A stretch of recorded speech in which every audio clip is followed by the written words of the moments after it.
like to think of myself as a mediocrely intelligent human. But surely even a human who isn't the brightest bulb in the entire world is smarter than any animal out there, right? Apparently not. And today we're checking out all types of different animals that secretly have a higher IQ than you. And probably me, realistically. Let's check it out. Would you trust your life in the 4 opposable thumbs of a baboon?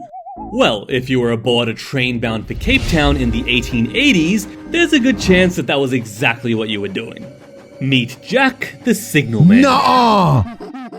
A baboon responsible for preventing trains from crashing into each other. But who gave him this important job in the... A lunatic, maybe? Nah, no, dude, surely you can hire any person ever to do that job. I'm not saying, you know, I'm not trying to discredit that job. If you do that job, you're doing great work. But why, like who? A baboon? That's people's life that is literally in the hands of a baboon. Like one miss shoop shoop, and you don't want shoop shoop to happen or else a lot of people die. Maybe for like legal reasons, it's actually genius though, because how do you sue a baboon? Does he have to pay you in bananas? How does that work? Well, it all started with a man named James Jumper Wide. He was a signalman who was famous for jumping between rail cars until he fell and lost both of his legs. Oh God. Although he built himself some pegs surfer for legs and a makeshift wheelchair, Jumper thought his career as a signalman was over. Until he stumbled across Jack the baboon, who had been trained to push an ox cart. After much begging and pleading with the owner, he bought Jack the baboon and took him home. Jack turned out to be an alcoholic, and refused to do anything unless he was given a few drops of booze. The baboon was an alcoholic. You are telling me that not only was a baboon a train conductor, or whatever it's called, but a drunk baboon was a train conductor. What are we talking about? What are we saying right now? How has this ever happened? How is that legal? There's no way. No way. Oh my God. And so, with enough encouragement, Jumper was able to train him to push his wheelchair to work. Don't drink and drive, kids. Jack would watch Jumper hard at work at the levers every single day. Approaching trains would blow a certain number of whistles, which corresponded to the track they wanted to be transferred to, and Jumper would hobble around with great difficulty and set the right levers for the train. And just by observing, Jack was able to learn and memorize these sequences. It didn't take long till Jumper let him try flipping the levers himself, and soon, Jumper had given the monkey full control. But it didn't take long for railway authorities to receive a complaint from a passenger, and after confirming the ridiculousness for themselves, they fired the pair on the spot. Yeah, honestly, I don't blame them at all. Unless they never made a mistake. If they never made a mistake, then like, I think you probably realistically do still fire the monkey, but you at least consider it. You at least think like, well, you know, the monkey's doing a great job. I don't have to pay the monkey, and he can't get sued. That's kind of amazing. Jumper pleaded with authorities to let Jack prove his abilities, and after harassing them for days, they eventually agreed to give him a chance. And Jack's performance left them speechless. In fact, Jack had performed so well that they made him an official employee of the railway with a salary of 20 cents a day and a half a bottle of beer weekly. Come on, you don't gotta do my man Jack like that. My boy Jack the baboon. Put some respect on his name. 20 cents a day? A half a beer a week? Are you kidding me? Bro, my man needs a whole 6-pack every day. Get him some Miller Lights. Do whatever he wants, bro. 20 cents a day? Jeez Louise. I don't know what Jack needed the money for, but he definitely made good use of that alcohol. And after being employed for 9 years in the railway, Jack never made a single mistake. Wow. Performing his job even better than a human could. He eventually died of tuberculosis in 1890. Is that really him? Look how adorable he is. Oh, look at him. Oh my God. Nah, that is the cutest monkey ever. Baboons are monkeys, right? Like they still count, but gorillas aren't monkeys. Are gorillas monkeys? But it's a species of monkey. 27 years old and I don't know these things. Like, what is wrong with me? I feel like I'm a failure. Tuberculosis in 1890, and his skull resides in Albany Museum to this day. Oh, but memorizing a bunch of lever positions is easy. Well, why don't we play a memory game then? I'm gonna show you 5 random numbers between 1 and 9, and I'll hide them after a short amount of time, and you need to recall their positions in ascending order. Okay, I just got that one. Easy. Oh God. Ready, set, go. 9, 6, 3, bottom 2, top is 8. 9, 6, 3, 2, Your 8. answer's ready now. If it was 2, 3, 6, 8, and 9, then good job. 9, 6, 3, bottom 2, top is 8. I don't remember if I even said that. Did I get that right? Oh no. I don't even remember if I got it right. Oh my god, I'm an idiot. I have TikTok brain rot. It's really bad. Oh my god, it's really bad. Holy I think cow. most of you got that. That's very now, worrying. Let's ramp up the difficulty. What? Ready, set, go. Yeah. Whoa! 7, bottom left 5, then 9, then 2, then I have no idea what the bottom I'm right gonna is. guess none of you got that one. But guess what? I was close. I was close on that one though. Come on. Don't play with the kid. Ayumu the chimpanzee did. Ayumu is a part of the eye research project in Kyoto University, and he's really good at this memory test. I mean, look at that speed. Look at that technique. The project was actually... We're cooked. Are you kidding? Bro, it's super memory. There's no way. No way anyone on the entire planet can do that. If I can't do it, nobody can do it. Researchers are somehow able to add, like, I'm not sure what, like, critical thinking to monkeys, or give them, like, the ability to be as smart as humans with the added ability of that memory and their super strength. We're cooked. GG. It's literally gonna be Planet of the Apes in real life. Chimpanzee Eye, the first chimp in the world able to represent numbers with Arabic numerals, and she even liked to paint for fun. So naturally, big brain mom, but big brain son. Ayumu answered the memory test correctly with an accuracy of 79% on average, maintaining his accuracy that good. even with shorter test times. This was compared to human subjects on the same test, and, well, this is what their graph looked like.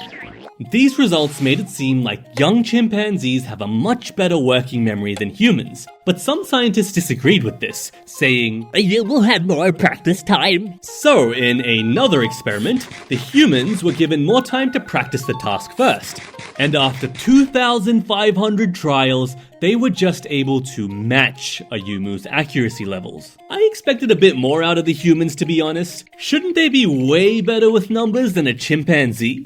That's such a niche exam, though. Hats off to the chimps, I gotta say. I'm not trying to disrespect chimps. Chimps, that's fantastic work. Honestly, I'm very, very, very impressed. But I'm not too surprised that in, like, certain niche things, there are certain animals that are better than humans at said things. Like, you could make an argument that a dog is smarter than a human because a dog has a better nose, and so they can track, you know, sense very well, and can hunt down animals way better than we can because they can smell them. But that doesn't necessarily make a dog smarter than a human. It's just like, okay, they can do that one thing better than us. But overall, humans are far superior mentally than any animal out there. I don't remember if I even said that. Did I get that right? Speaking of numbers, Clever Hans was a horse from Berlin in the 1900s. No way a horse is smarter who than me. seemingly had the ability to do quick math. No way. His owner would ask him a question, and Clever Hans would answer by tapping his hoof the correct number of times. No. Seems a bit sus. That is and sus. The German Board of Education thought so too, because they conducted an official scientific investigation into Hans's abilities. A man named Oscar Funks designed the experiment, and hypothesized that Hans's owner was sneakily sending him signals. So he made a random stranger ask the questions instead.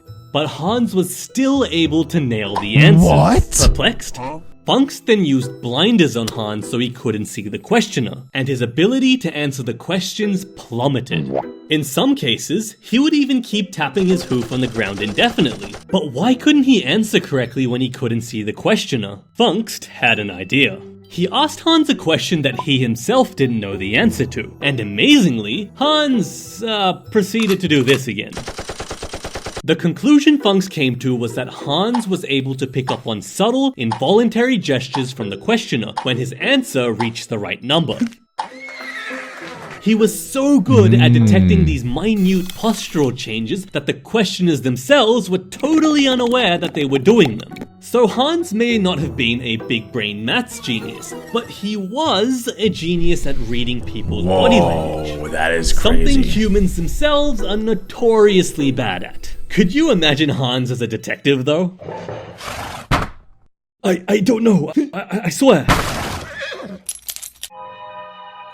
This whole occurrence coined the term the clever Hans effect, where an animal predicts what someone wants them to do without actually understanding their own actions. For this reason, it's important to conduct animal experiments in a double-blind fashion, where nobody knows what the expected results are. Oh, hey Alex. That must be the smartest horse ever, right? It's funny because I think when I was memeing and talking about the octopi, I had said something about like facial recognition and how they're able to do that very well. I don't even know if that's true. I just said it. And then the next thing we watch is how good horses are at facial recognition. I'm sure it's not just this horse too. I wouldn't be surprised if a lot of horses can like figure things out based on your facial expression, which is crazy. That is really cool. Their own actions. For this reason, it's important to conduct animal experiments in a double-blind fashion, where nobody knows what the expected results are. Oh, hey Alex. In 1977, animal psychologist Dr. Irene Pepperberg bought an African grey parrot from a pet store. She named him Alex, short for Avian Learning Experiment. And over the next 30 years, she proceeded to make him the smartest animal in the world. Yeah, okay. Alex had a spoken vocabulary of over 100 words, but instead of just imitating words, he seemed to have an understanding of what they actually meant. He could label objects correctly based on their shape, size, color, or material, and even created his own words, like when he was shown an apple for the first time and called it a banary, combining two words he had already learnt, banana and cherry. Ooh, look at the smart bird. That is like suspiciously smart though, I can't even lie. That's a little bit scary. I don't get how some animals are so smart and like have the ability to do things like that, but then like are so dumb in other ways, you know? I guess you could make that argument for humans. Like humans generally are really, really smart, but we also do some really stupid things too, if you think about it. Alex also showed genuine anger or surprise when the researchers tried to trick him during tests. If Alex asked for a banana and they gave him a nut instead, he would throw it back. Wow, he is really smart. He also got frustrated with his fellow research buddies when they answered wrong. How many blocks are there? 4? The freakiest part was when he looked in the mirror one day and asked, Who are you? This was the first instance in history of an animal subject asking a question. That too, an existential one. Why are we still here? Wait, that is creepy though. That is a very human thing to do. I don't like that. That almost like gives him consciousness, you know? Although what even is consciousness? What does that mean? I feel like it's a made up idea. Is being conscious having the ability to like self-reflect? Is being conscious the ability to like think critically? What does that mean to be conscious? I don't even know. There's plenty of past examples of animals communicating with humans using sign language and whatnot, but not a single one has asked a question. It's always been, give food, give drink, leave me human, and give food. The cutest thing was that every night before Dr. Pepperberg locked the lab up, Alex would say, Oh, Jason's awake. Oh no, this is a different video. Sorry, I'm recording back-to-back videos, and in the last video, I showed my pet jumping spider, Jason, and he's sorry if you're squeamish around spiders, but my pet spider's awake. Look at him go. Oh, look at him. Oh, he's saying hello. Oh, sorry if you're squeamish to spiders. But I just recorded a video reacting to something that had jumping spiders in it, so I figured I would show my jumping spider. Now he's right next to me, but we're watching a different video. And I can promise you one thing, this guy is pretty stupid. Hey. You be good. I love you. See you tomorrow. And those would be his last words before unexpectedly passing away one night at the age he lived of 31. Holy, he's 31, all these oh my smart goodness. animals have been in some form of captivity. But what about a big brain animal in the wild? In the late 1800s, ships had great difficulty navigating a treacherous stretch of water called Cook's Strait. I'm gonna take a guess here. I think I may have heard of this one. Essentially, I think a ship like ran over a whale and killed the whale, and the whales were smart enough to realize like, oh my gosh, these ships are the ones that killed little Jimmy. Now we're all gonna gang up on these ships and start attacking them. So then for a while after that, ships start to get destroyed and sunken by these whales because the one ship had killed one of their brethren. Notorious for wrecking ships, and sailors were terrified of passing through. One day, as a ship named the Brindle approached, the crew saw a Risso's dolphin bobbing happily in front of them. And of course, as humans always do, they proceeded to try and kill him. What? Thankfully, the captain's wife managed to talk them out of it. But to their surprise, despite the threats to his life, the derpy dolphin began to guide the ship safely through the dangerous waters. That's And from that day nice. onwards, he did the same for every ship passing through. He was given the name Polaris Jack. When he lot of Jacks navigated, today. not a single shipwreck occurred. Sailors would even refuse to enter the strait unless Polaris Jack had appeared to guide them. What? This continued until Bro. 1904, when someone That is aboard so the SS cool. Penguin fired their rifle at the dolphin. Polaris Jack was injured, and he disappeared. The people were devastated, and a law was passed under the Sea Fisheries Act, protecting him from any other attacks on his life. I wouldn't be that's so surprised if he sad. decided to never help out a human again, but on one fateful day, Polaris Jack reappeared. Hey He was a kind-hearted, forgiving creature, ready to help out humans in need again. Except for the SS Penguin, which ended up shipwrecked in the same waters in 1905. And after being a companion to sailors for over 24 years, Polaris Jack was last seen in April of 1912. There were various speculations about his disappearance, but I'd like to think that he found a nice place to retire in. Jack was definitely my favorite out of all the animals that we saw today. Anyway, shout out to Dumb Doggo for making this video. He makes some really cool stuff. Make sure to check him out. And if you did enjoy today's video and want me to react to some more things similar to this, make sure to leave a like and click on this video right here.